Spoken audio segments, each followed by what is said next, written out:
5 shenjat që do të kenë më shumë fat për ditën e ënjten 9 korrik 2026.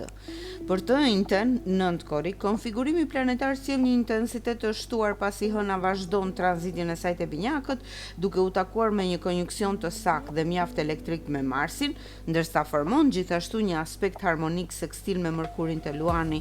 Krijon kjo një atmosferë mjaft të përshtatshme për veprime të shpejta, vendimmarrje geniale dhe rritje të ndikimit në platformat sociale apo në biznes. Dhe këto janë 5 shenjat më të favorizuara nga tranzitet e 9 korrikut. Le t'i ndjekim. Shenja e parë është binjakët. Hëna dhe Marsi bashkohen plotësisht në shenjën tuaj sot, duke ju dhënë një fuqi të jashtëzakonshme fizike, mendore dhe një guxim të pakonkurrueshëm për të lëvizur përpara. Kjo enjte ju vendos në qendër të vëmendjes dhe ju bën mjaft të mpret për të zgjidhur çdo ngërç apo detaj teknik në projektet tuaja online me një shpejtësi rekord. Aspekti pozitiv me Mërkurin rrit ndjeshëm popularitetin tuaj dhe ju sjell mbarësi materiale përmes ideve tuaja origjinale. Në sferën e ndjenjave jeni thjesht magnetik. Bisedat me partnerin do të jenë plot gjallëri, humor dhe plane të reja dinamike, ndërsa beqarët do të tërheqin vëmendjen e kujdo pa bërë asnjë përpjekje. Shenja e dytë është peshorja. Tranziti i fuqishëm i hënës dhe Marsit te binjakët aktivizon shtëpinë tuaj të 9 të horizonteve të reja, duke formuar një aspekt mjaft fatlum me vetë shenjën tuaj. Kjo ditë ju sjell një frymëzim të madh krijues dhe dëshirën për të zgjeruar idetë tuaja në platformat ndërkombëtare ose në projekte të reja mediatike.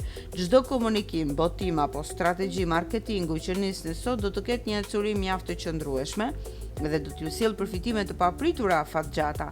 Në sferën sentimentale ndiheni plotësisht të lirë dhe të kuptuar.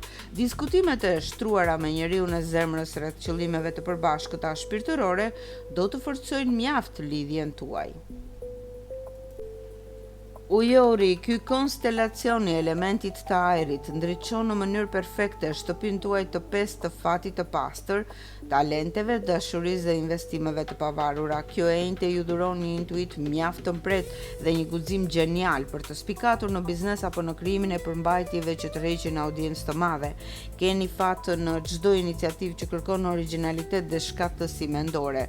Në sferën e ndjenjave romanca është në kulmin e saj më elektrik, do të përjetoni momente mjaft pasionante të qeshura dhe biseda plot shkëndij me partnerin, ndërsa për beqarët dita premton takime mjaft interesante me njerëz mjaft komunikues. Luani, Mërkuri në shenjën tuaj lidhet mrekullisht me hënën dhe Marsin te binjakët, duke aktivizuar shtëpinë tuaj të 11 të platformave sociale, audiencës dhe miqve. Kjo enjte ju sjell një rritje mjaft të madhe të popularitetit dhe një mbarësi të fortë materiale përmes bashkëpunimeve ose aleancave të reja strategjike online. Fjalët tuaja sot kanë një peshë të madhe dhe një fuqi të lartë bindëse për të tërhequr ndjekës apo klient të rinj në biznes. Në sferën e ndjenjave, jeta shoqërore rrezaton gëzim. Ndarja e synimeve për të ardhmen do të sjellë një harmoni të bukur në çift, duke e bërë partnerin mjaft krenar për ju. Dhe dashi, planeti juaj udhëheqës Marsi bashkohet me hënën të binjakët në shtëpinë tuaj të tretë të ideve, komunikimit dhe rrjeteve sociale, duke ju dhënë një shtys mjaft të fuqishme.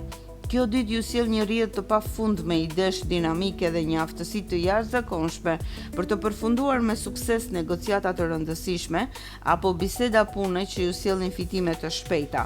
Në aspektin material jeni mjaft efikas dhe të vendosur. Në sferën sentimentale, dialogu i drejt për drejt dhe plot energji pozitive do të fshijë çdo lloj monotonie në çift, duke sjellë një ndjesi të bukur freskie dhe eksperimentimi të përbashkët.